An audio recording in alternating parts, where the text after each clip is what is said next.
Who the hell can wait till morning? Talk now at latenightsportsradio.com.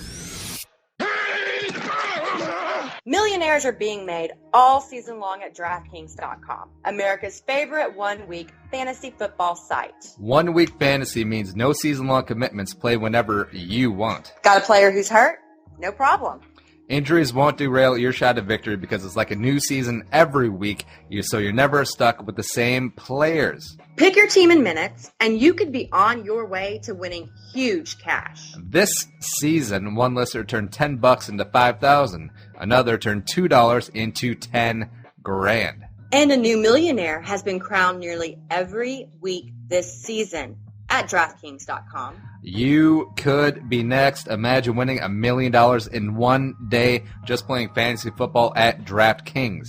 Head over to DraftKings.com now and use promo code Spreaker to play free in the $10 million Fantasy Football World Championships. DraftKings.com, bigger events, bigger winnings, bigger millionaires. Enter Spreaker now at DraftKings.com. DraftKings.com, that is DraftKings.com. And you're with the elements and it's hot and everything else. So I think basketball. Wait, so you're saying that a woman can't be attractive after eating about 2.5 pounds of kielbasa and then shotgunning a sixer, because I find that to be the most sexy.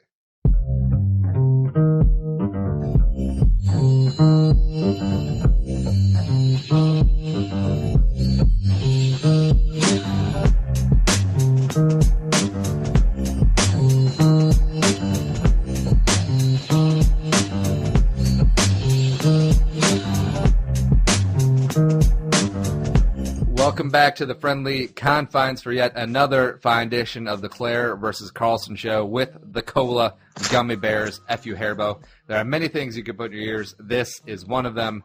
We are part of the Late Night Sports Radio Network, latenightsportsradio.com. She is Claire. My favorite band is the Lumineers, Mullins, at the Claire Bear 23, Candy Corn Aficionado over at the NFL Female Podcast. I'm Andy Carlson, recently switched over to at Andy Carlson Show, all one word, but still doing things over at purpleftw.com. We can be found at Claire vs. Carlson on Twitter and YouTube and iTunes and Spreaker, latenightsportsradio.com, facebook.com/Claire vs. Carlson. Long intro. You're back there munching on some gummy bears. What are you doing? They're so gross. They're so gross. There are children all over the world that would literally join a militia and murder people to get some of those cola Hairbo gummies. Well, I feel very terrible for them, and I do donate to charities that provide for children who would murder people for gummy bears. But that's not the point. We live in America, the land of the free, the home of the brave, and prosperity. And I do all right. And Hairbo, Happy Cola, whatever, gummy things maybe should just go out of business. Well, they're awful. They can't really go out of business. They can continue the brand. Well, they should not be making these anymore. They're like flat, off-brand cola in a gummy. So I won't be chewing on those anymore. Now, is there some sort of regional cola that's big in Texas, or is it just like Coke, Pepsi, RC? There's Dr. Pepper, which is that's right, from Texas. Yep. But usually it's when you go to a restaurant, you just say, I'll have a Coke. And the server usually says, what kind of Coke would you like? And then some people will order Sprite, and some will order Dr. Pepper, or some will order root beer, and some will actually order Coke. Why don't some of you Southerners and Texians just say, I would like a Sprite, instead of that whole expedited process of, I would like a Coke. What kind of Coke you want, sweetie? I would like a white Coke, a Sprite Coke. Because we like to chat, I think. It extends conversations. But I don't know why. Down in Texas. A little bit, yeah. All right, now, to completely derail this little intro, do Texans still call themselves Texians like they did in the Mexican-Texan War? Alamo? There are people whose heritage is from Mexico who call themselves such. There's a Texian army. That's a fan base of one of the teams locally. I don't think it's Well, no, it's the Texans, yeah. But there's also something similar for the Dynamo, the MLS team here. So, yeah. Damn it, is this like the whole Coke thing again? Because you have a Texian army, except you don't call it like the Texans army instead of ordering like a Coke Sprite. We like to complicate things. Yes, indeed. And complicated, we got a ton of stuff on today's show. It's probably the most hodgepodgey of all of our episodes, all 13 of our episodes. Well, actually, this is show 12 for Claire, but I'm not going to keep rubbing that in. You won't, will you? A big deal. And talk about the intro. Or, so your favorite band is the Lumineers, correct? No. Hey? Although I do have a little bit of a penchant for that one song. It's really sweet. But I don't like bands that are straight up acoustic, usually. Well, they're not acoustic, they're folk. Well, folk. I don't like that sort of And music. they got mustaches for days, Jerry. I don't care about their mustaches. They dress like they're Amish. No, I don't like that either. I mean, to each their own, but it's not a preference. All right, it's not hard to develop an actual style.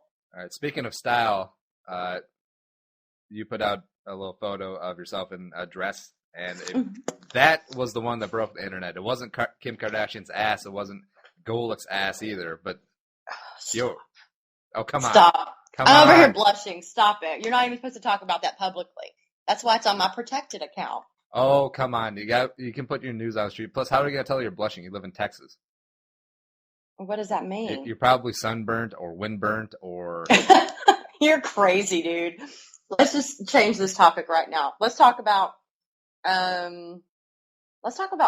sports. Fine, let's talk about fun stuff.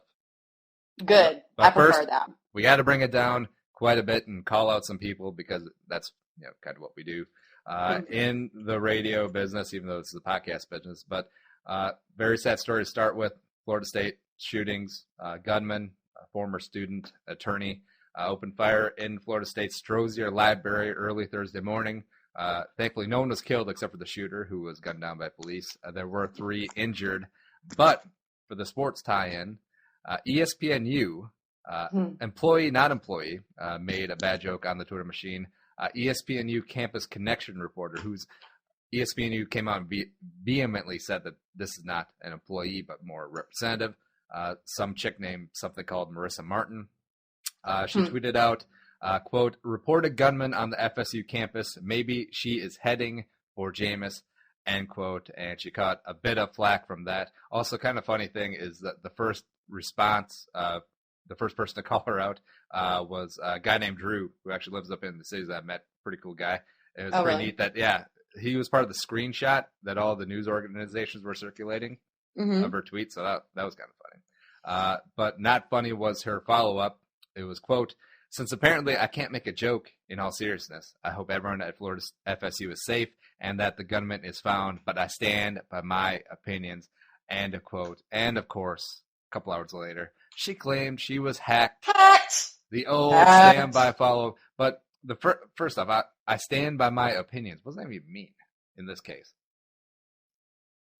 Because it wasn't even an opinion. It was essentially saying you hope Jameis Winston is murdered by a campus shooter. Mm-hmm. That's essentially what she just said. And then making light of the fact that there was a shooter on campus at FSU who almost killed somebody who happened to have the bullet stopped by a book that he had just checked out of the library in his backpack, which is just crazy, that whole story. This chick, I mean, it's one thing to have an opinion, but a little tact and respect.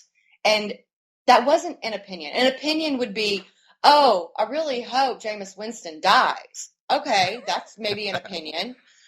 But it was a supposition that was unnecessary and made light of the people who actually were terrified that evening on campus. So I found it in awful taste, and I'm almost certain, surely, I mean, if ESPN is going to go and ban everybody and their mom for saying stuff about domestic violence, surely there will be repercussions for this lady, even though she's not an employee. She's a going to be student. gone. Yeah, we buried the lead on this. She's the ESPNU campus connection reporter for Alabama. Bama. Yeah. So, roll Tide. Yeah, even Yeah, but I stand my opinions thing. There wasn't even an opinion here. It was just the major crime is you made a very uncreative joke, and it's very terrible at that time. It's not a joke. It's not funny. Jokes are funny. That wasn't funny. Even if you hate Jameis Winston, because I hate Jameis Winston. Oh my God, I hate his smirky little face, and I just don't like him. But it wasn't a joke. It wasn't funny. Even someone who hates Jameis Winston didn't look at that and say, "Ha ha, that's so fun. That's so clever." It's not clever. It was stupid and bitchy and unnecessary and just an extremely poor taste. And so I hope she just gets what's coming to her. You know what's clever? What? I'm clever. Sometimes you actually are quite funny. It's moving on to another story that is not really funny. Yeah, we're really starting it off down, but I guess we're just going to crescendo as we get on to more fun things like RG3 and hockey players being broke. But Adrian Peterson, he gone. And what are your thoughts on this? He's sat down probably for the whole year. He is appealing, but then again, the appeal goes to Goodell. The story's been hammered to death. I'm pretty exhausted by it, but what are your thoughts on him being gone? Well, you live and breathe this. I mean, you're obviously a Minnesota fan, diehard. Adrian Peterson was your boy. This happened. You were very against what he did, as was I. What he did was deplorable, but I feel like this is very reactionary by Roger Goodell. Mm-hmm. Had he not had a firestorm around domestic violence this year, I don't think that he would have gone out of the limb and used his judge, jury, and executioner status to its fullest extent, like he just did with Adrian Peterson. The fact of the matter is, the NFLPA did come out and say, you told us that the suspension, or not suspension, but what was it called? The exemption? Where exempt list. There you go. Where Adrian Peterson was on, that would count toward his suspension. And I just feel like there aren't any rules for what do you do in this circumstance when a player is accused of a crime and it's very public and he pleads out of it. I mean, and so you just make up a rule, you make up a punishment as you go. Well, he has the authority to make it up, though. I mean, when they had the CBA negotiations in 2011, the NFLPA, which makes me think why I don't know why they're complaining about this, because they gave him this power in collective bargaining. They let him be judge, jury, and executioner, and now they're complaining when he's using that power that they gave him. Is it using the power, or is it abusing it to maintain what he considers to be some semblance of dignity? See, that's the thing, though, because the NFLPA and Adrian's camp were complaining when he used that authority to put him on the commissioner's exempt list, where he was able to be paid throughout this entire process. So they weren't complaining when Goodell was using his authority right there. But now, when he's taken away these last few games of the season, it's a big stink. And yes, I do agree that it is very poor timing with the Ray Rice stuff, with the Greg Hardy stuff. And I realize that Adrian did these deeds in May, but it was just very poor timing on how all of this played out, being, as a part of all these domestic violence cases in the public eye. I mean, I don't think that Adrian Peterson's camp necessarily created the commissioner's exempt list. That was Roger Goodell's doing.